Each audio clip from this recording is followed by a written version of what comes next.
Hey guys, it's Nat and today I'm going to be finally talking about books. So I decided from now on I'm going to be doing a recent reads video. So in these videos I'm going to talk about the books I've recently read and my thoughts on them and if I think you guys should read them if you haven't already. So the first one is Heartstopper Volume 1 by Alice Oseman. So this follows Charlie, who is an openly gay student at this British academy, and he befriends Nick, who is a very soft-hearted, sweet rugby player. They start off as friends, but it might blossom into something more than friends. And I thought this was so cute. It's such a fast read, so if you're looking for something just to fly through in one sitting, highly recommend it. I still haven't continued with the series, but I am definitely going to because I just really love the character dynamics. I love that Nick and Charlie started off as friends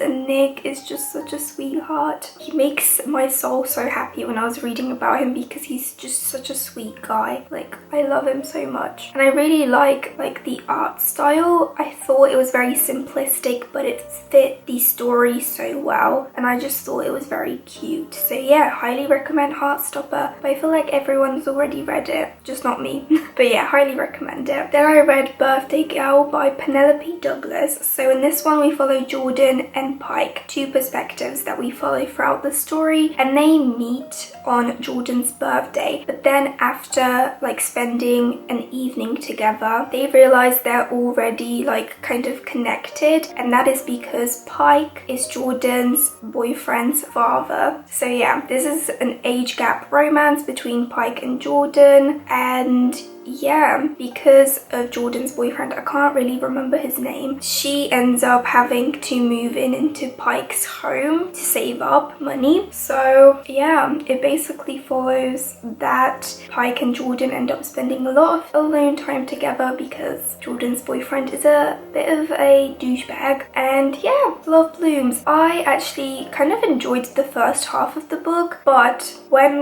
we got romantic interactions between Pike and Jordan, I could not care less. I don't know why, I just could not click with the two characters for some reason, and the second half to me was very boring and I can't really remember the story, and it's been 3 months since I read it, I think. I don't know, it just wasn't very memorable. It was kind of disappointing, and yeah, I wasn't on board with the romance. So maybe age gap romances aren't for me, but I do have a couple more on my Kindle app that I need to read, so we'll see if this type of romance is for me in the future. Then I picked up The Good Daughter by Karen Slaughter. I really enjoyed this book. So it is a psychological mystery thriller, and I'm actually going to read you the summary of Goodreads because I could not summarize this story in my own words because it is just so complex, but I highly recommend it. So it says, 28 years ago, Charlotte and Samantha Quinn's happy small town family life was torn apart by a terrifying attack on their family home. It left their mother dead, it left their father, Pikeville's notorious defense attorney, devastated, and it left the family fractured beyond repair, consumed by secrets from that terrible night. 28 years later, and Charlie has followed in her father's footsteps to become a lawyer herself, the archetypal good daughter. But when violence comes to Pikeville again, and a shocking tragedy leaves the whole town traumatized, Charlie is plunged into a nightmare. But not only is she the first witness on the scene, but it's a case which can't help trigger the terrible memories she spent so long trying to suppress, because the shocking truth about the crime which destroyed her family nearly 30 years ago won't stay buried forever. So yeah,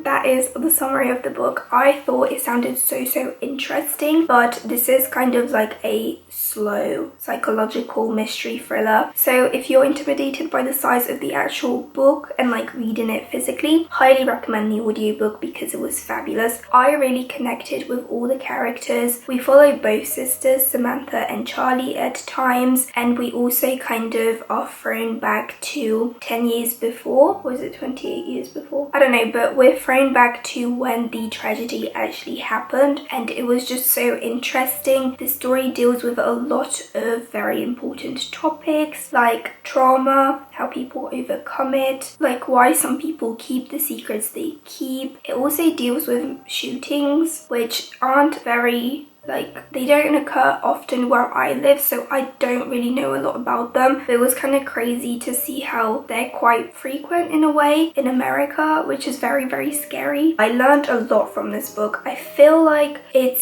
had similar feelings it gave off as To Kill a Mockingbird by Harper Lee, so if you enjoyed that book, definitely give this one a go because it deals with similar topics, and yeah, I just really, really enjoyed it. Still sometimes think about this book to this day, and it's been a couple months. The only reason why I didn't love it, like I really liked it but didn't love it, is because it just didn't feel like a thriller. Like a thriller's supposed to thrill me, and that's what I thought I was going into, but it was more like psychological suspense, which is still really good, but just not what I expected, but I still highly recommend it. Then I picked up Poison Study by Maria V. Schneider. So this is the first book in the series following Yelena. So you have to choose to die a quick death or a slow poison, and that's what Yelena has to choose. She's been accused of murder, she's awaiting execution, and then the right hand of the commander of Ixia, I think that's what the country is called, comes to her and asks her. So she ends up choosing to become a food taster for the commander, and she tries to escape, but it's not as easy. There's always like something new that ends up happening. There's this power growing inside her that she can't control, and it basically follows that there's a lot going on with this story. There's a lot of romance, which I really enjoyed, and yeah, I really, really like this book. I'm in no way like very, very excited to pick up the second book, but I think in the near future or sometime in the future I will pick up the second book because I'm very curious to see what happens next, and also I want to see more of the commander and his story arc because I just find that it's so interesting. If you read the book, then you know what I'm talking about. But yeah, the only reason why I didn't really love this book, or it's not like a book I would highly, highly praise and recommend, is because like the first half was very interesting. The second half kind of got a bit boring for me. It slowed down a lot, but if you have an interest in this book, I think you should give it a go. Then I ended up finishing off the original trilogy for the Shatter Me series. So I ended up reading Unravel Me and Ignite Me, both by Tara Maffey. And let me just say what a big disappointment both of these books were. I really, really loved the first book, but now it's kind of making me question it because the writing in these two books was kind of terrible. It felt like I was reading a first draft. Just someone word vomited everything on a page. But if you don't know what the Shatter Me series follows, we follow basically Juliet, whose touch is lethal. So she's been locked up in isolation for like nearly a year, maybe over a year, until like a commander comes and like tries to turn her into a weapon. So she ends up being released from this asylum. There's your classic love triangle, which I did not like at all. And the second book was just so boring. I only ended up continuing with the series because I had the books on my Kindle, and also because of Kenji, James and Adam. I really like those three characters a lot. And then in the third book, all the action, this war that was being built up from like the first book, happens in the last 50 pages. This book is over 400 pages. And then at the end of the book, I was like, what did I actually read for the past 400 pages? Because my initial reaction was like, what? Like, this is it, really? That's how you're gonna summarize this original trilogy? Like, what?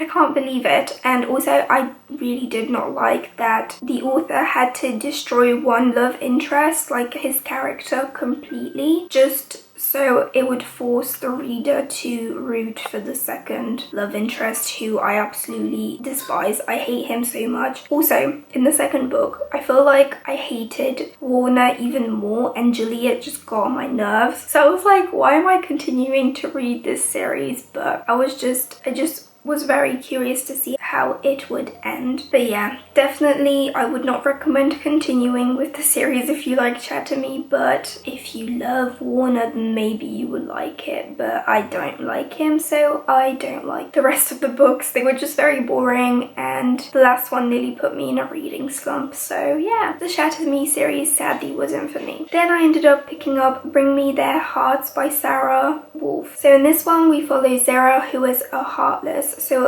a Heartless in this world is an immortal, ageless soldier of a witch, and she basically was rescued by this witch when her family was slaughtered by a gang that like just attacked them. And in order to become a soldier of the witch, her heart was taken and put in a jar, and she really wants her heart back. So the witch is like, you have to bring me the prince's heart in order to get your own back. So she ends up like being dressed up as a lady in court, and I think the prince is like being showed all these different women, and like one of them might become his future wife if he chooses one. And yeah, Zara ends up kind of catching his attention because she is the only one who challenges him, and of course there's more to the story. I really enjoyed it. It was nice to read, but it wasn't very memorable because I can't remember the ending. Don't know if I'm going to continue. There's I think 2 more books or something, but I really did enjoy it. I really like the characters in this one, so if you want to read it, definitely give it a go. Then I picked up Vicious by V.E. Schwab. So I actually asked what books I should read to get me out of my reading slump, and 2 of my friends told me to read Vicious, and finally I decided to read a V.E. or a Victoria Schwab book, and I really loved it. Like, it was so good. So in this one we follow, it's kind of like an anti-villain story. So we follow Victor and Eli, who are college roommates. They end up like having a thesis to write, and Eli chooses to do it on EOs. So it's people with supernatural abilities, and yeah, they end up like trying to kill each other and then revive each other to be able to have these superpowers. Then something terrible happens, and then 10 years later Victor is released from prison, and he's on a hunt to hunt down his arch nemesis Eli, who is actually on a mission to get rid of EOs from the world. So he's basically killing people, and oh my god, I really enjoyed it. It's such a fast-paced story.